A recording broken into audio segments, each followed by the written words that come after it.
Olá, senhores. Passando aí para a primeira questão acerca de nulidade processual que trabalhamos nesta semana, nesta quinzena. Primeira questão diz: acerca da invalidade dos atos processuais, é correto afirmar que o ato que não reúne os mínimos requisitos de fato para sua existência como ato jurídico, do qual não apresenta nem mesmo a aparência exterior, denomina-se.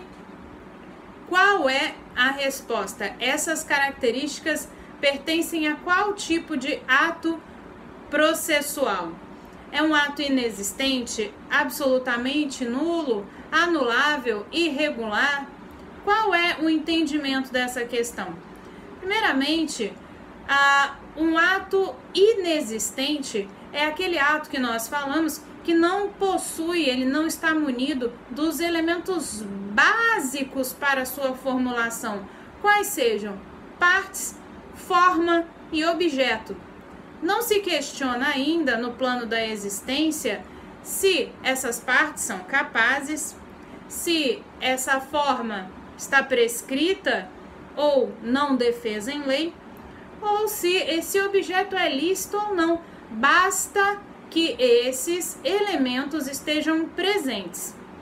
Uma vez que a questão aqui diz que o ato não reúne os requisitos mínimos para a sua existência, qual seja, ou o ato não possui parte, o ato não possui objeto, o ato não possui a forma prescrita ou não defesa em lei, ele sequer existiu. Então, não há que se falar ainda no plano das nulidades, portanto, nós vamos eliminar aí as questões B e C, que tratam aí de um segundo momento de análise, seja absolutamente nulo, seja anulável, que trata-se do relativamente nulo. Também a letra D se refere à irregularidade. Ato irregular, mais uma vez, refere-se a um ato que existe, porém é atingido por um vício, seja um vício absolutamente fatal para aquele ato, seja um vício com relativo problema para aquela concretização do ato jurídico. Então, a irregularidade também ocorre sobre atos existentes. Portanto, o gabarito da primeira questão é a alternativa A. Sequer existe o ato, uma vez que os elementos básicos para a sua formulação não se encontram presentes. Então, o gabarito da primeira alternativa é a letra A. Vamos aqui analisar a segunda questão. Na segunda questão, nós temos uma série de 3 assertivas, onde nós vamos dizer se tais assertivas a respeito da nulidade dos atos processuais são verdadeiras ou falsas, e daí estabeleceremos o gabarito. A alternativa 1 diz, primeiro o enunciado da questão traduz o seguinte: leia as afirmativas a seguir e julgue-as. Bem, alternativa 1, é vedado às partes manter atualizado o endereço residencial onde receberão intimações sobre um processo judicial. Senhores, aqui já não precisamos sequer ver o dispositivo legal, embora ele exista, para identificar o erro dessa questão. É vedado às partes manter atualizado o endereço residencial? É dever das partes, inclusive decorrente do princípio da colaboração, é dever das partes manter o juízo atualizado do seu endereço e eventuais mudanças de endereço. Esse princípio da colaboração, traduzido em um dever da parte, também está refletido expressamente no artigo 274 em si, e seu parágrafo único, que diz o seguinte: presumem-se válidas as intimações dirigidas ao endereço constante dos autos, ainda que não recebidas pessoalmente pelo interessado, se a modificação temporária ou definitiva não tiver sido devidamente comunicada ao juízo, fluindo os prazos a partir da juntada aos autos do comprovante. Ou seja, é presumida como válida aquela intimação que é feita no endereço informado pelo requerente. Se houver alguma alteração desse endereço e o requerente não trouxer essa informação a juízo, ele será penalizado e não poderá alegar vedação aí, privação do seu contraditório. Então, a primeira alternativa está falsa. Segunda alternativa, a incompetência absoluta pode ser alegada em qualquer tempo e grau de jurisdição e deve ser declarada de ofício conforme disposto na Lei 13.105, que é o nosso Código de Processo Civil de 2015. Correta alternativa, a competência absoluta, ela pode ser alegada em qualquer grau de jurisdição.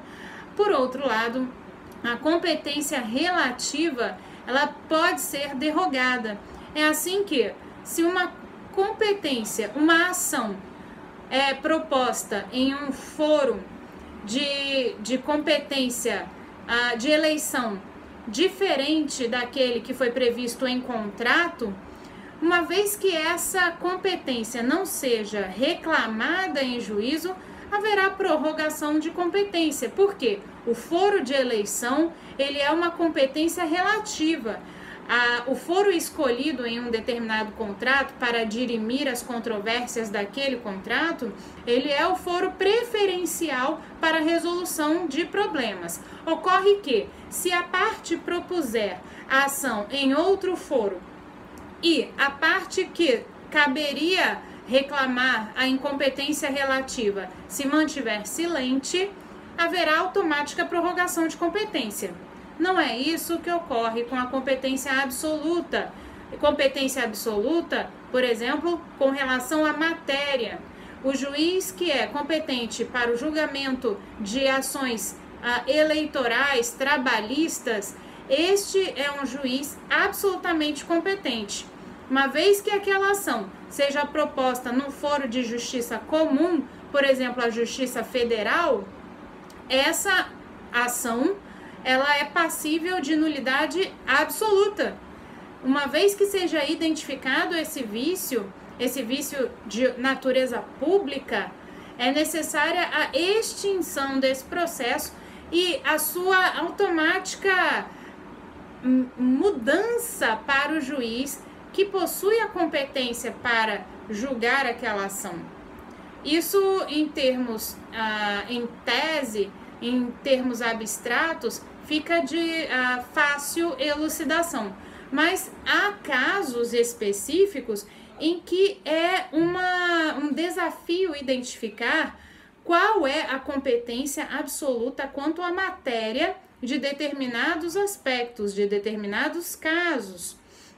Então, uma vez que haja a identificação tardia desse vício de competência absoluta, a qualquer momento, em qualquer momento, esse vício deverá ser suscitado e as providências serão tomadas para a correção de tal vício. Então, a segunda alternativa está correta. Terceira alternativa diz o seguinte: salvo disposição em contrário, a lei revogada não se restaura por ter a lei revogadora perdido a vigência. O nome deste fenômeno é a repristinação. Repristinação é um fenômeno ali descrito na Lei de Introdução às Normas do Direito Brasileiro. Essa repristinação não ocorre automaticamente. Há sim a sua previsão no ordenamento jurídico, mas para que haja a volta da lei revogada, a restauração dos efeitos da lei revogada, é necessário disposição expressa. Em contrário, se não vejamos no artigo 2º, parágrafo 3º da Lei de Introdução às Normas do Direito Brasileiro, temos o seguinte dispositivo: Salvo disposição em contrário, a lei revogada não se restaura por ter a lei revogadora perdido a vigência. É o fenômeno de sucessão de leis no tempo. Uma lei está em vigor até que outra a revogue, expressa ou tacitamente. Ocorre que, em alguns casos específicos, é permitido que o ordenamento jurídico possa fazer a previsão expressa da volta automática dos efeitos, uma vez que a lei revogadora perca a sua vigência. Isso pode acontecer, mas será excepcionalmente nos casos previstos em lei. Sendo assim, a terceira alternativa está correta e, conforme a análise feita, estão corretas as afirmativas 2 e 3. Portanto, é a letra D o gabarito da segunda questão. Vamos agora tratar da terceira questão. A terceira questão diz o seguinte: em relação às nulidades do Código de Processo Civil, é correto afirmar: letra A nulidade pode ser decretada sem a intimação do Ministério Público. Bem, senhores, a resposta a essa questão está no artigo 279 do Código de Processo Civil, que diz em seu caput: é nulo o processo quando o membro do MP não for intimado a acompanhar o feito em que deva intervir. Portanto, a alternativa A está errada. Alternativa B: anulado o ato, sempre ocorrerá a nulidade do processo. É o princípio do aproveitamento dos atos. A instrumentalidade do processo faz com que, segundo o artigo 277, aqueles atos que não foram atingidos pela nulidade sejam aproveitados. O processo é um instrumento, ele não é um fim em si mesmo. Portanto, o máximo que pudermos extrair de eficácia e de validade dos atos, esse deve ser atingido. Não é de outra forma que está escrito no artigo 277, que diz: quando a lei prescrever determinada forma, é uma exceção, o juiz considerar válido o ato se realizado de outro modo alcançar a finalidade. Prosseguindo, a alternativa C: a nulidade dos atos deve ser alegada na primeira oportunidade em que couber a parte falar dos atos, sob pena de preclusão. É a preclusão temporal. Não podendo o juiz decretá-la de ofício. Esse é o ponto equivocado, porque o parágrafo único do artigo 278 aduz o seguinte: não se aplica o disposto no caput, aquele que ordena que a nulidade seja atacada logo na primeira oportunidade, não se aplica essa ordem para os casos em que o juiz deva decretar de ofício, e não vai prevalecer a preclusão, provando a parte legítimo impedimento. Ou seja, tanto no caso em que o juiz deva decretar de ofício a nulidade, quanto no caso em que a parte demonstre que apenas não apresentou na primeira oportunidade por algum impedimento justificável, nessas duas situações não há que se falar em preclusão temporal daquele ato. A parte não perde a faculdade de declarar, de suscitar aquela nulidade. Vamos agora, portanto, está equivocada a letra C. Vamos analisar a alternativa D.